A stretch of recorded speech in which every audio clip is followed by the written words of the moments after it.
Sled Down is set on Inishowen, County Donegal, Culmore, River Foyle, and on Derry's walls. And I want to read the second chapter of the book to you. Betty the collie dog was worried by what she'd seen this afternoon. Today was Sunday the 22nd of December, just 2 days before Christmas Eve, and something had gone wrong, very wrong. Although she didn't know it, the dress rehearsal of Santa's sled had happened today. And what the four friends had seen between them earlier that afternoon was the bitter end of that dress rehearsal. Betty confided her concerns to Finbar, but he thought she always worried too much, so he didn't pay much heed. For some reason, the elves had used the foil for their route. They whizzed down the river towards the loch, but never mind getting back to the North Pole. They only just managed to get beyond Culmore Point before they crashed. To go back a bit and explain what had happened, the elves had been travelling along the loch at breakneck speed. When they reached the Craigavon Bridge, that's the blue double-decker bridge, they hurtled between the decks. The rulebook said they weren't to do that. Next was the Peace Bridge. That's the swirly-whirly footbridge with the sharp pointy bits, the one in all the pictures. Instead of going high over it, as they were meant to, they went high, really high, way up high into the sky. Then, at the top of going up really high, they came down really, really, really quickly. So quickly, they could hardly see. They went under the Peace Bridge. The rulebook said they weren't to do that either. But they seemed to be ignoring the rulebook a lot today. While flying under the Peace Bridge, they clipped the water and bounced like a skimming stone past the shops, past the opulent council buildings, past the fishing boat someone seemed to have abandoned, and on towards the Foyle Bridge, the high one with a big hump in the middle. There was plenty of room to go below the bridge and plenty of time to go over it, but instead the elf with the cheeky face aimed straight for it. I need to tell you a little story of Christmas past.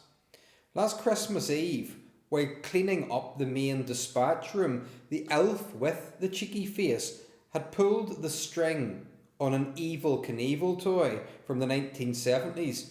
You'll need to ask your parents, no, probably your grandparents, about that. Since then, he'd been playing with it, and he pretended the Foyle Bridge was his Grand Canyon. He looped the sled round the Foyle Bridge 6 times before firing on up the loch towards Lissahallie Docks. He knew that the large and dangerous electric lines crossed at Culmore Point, and that elves and humans and animals must be exceptionally careful with electricity. So he made the sled dive down to a safer height.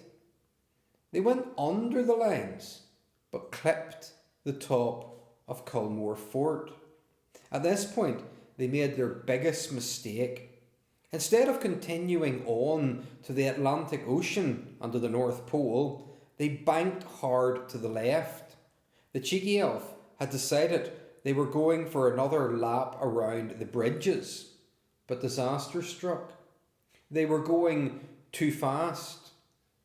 They didn't make enough height, and the clip from the top of Culmore Fort had put them off.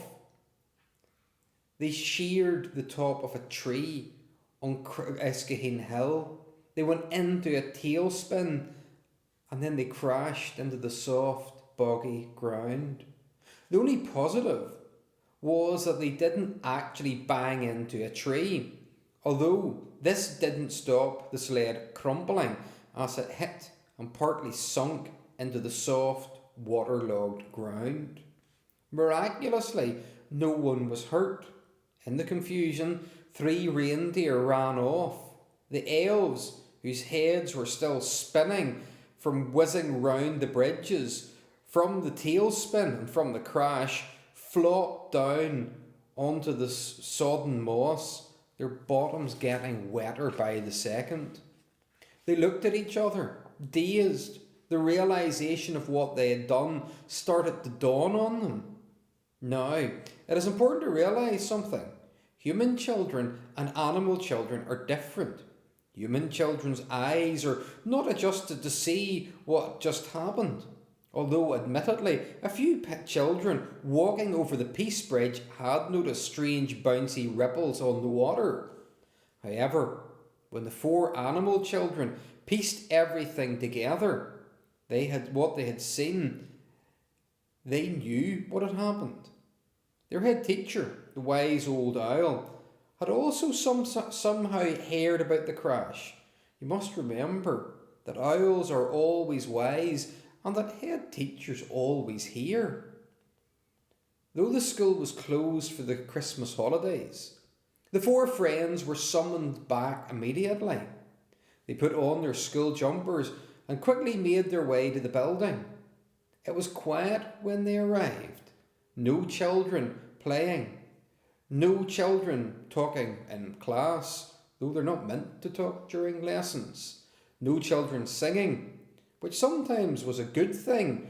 No children learning and thinking. It's important to take a break from hard work.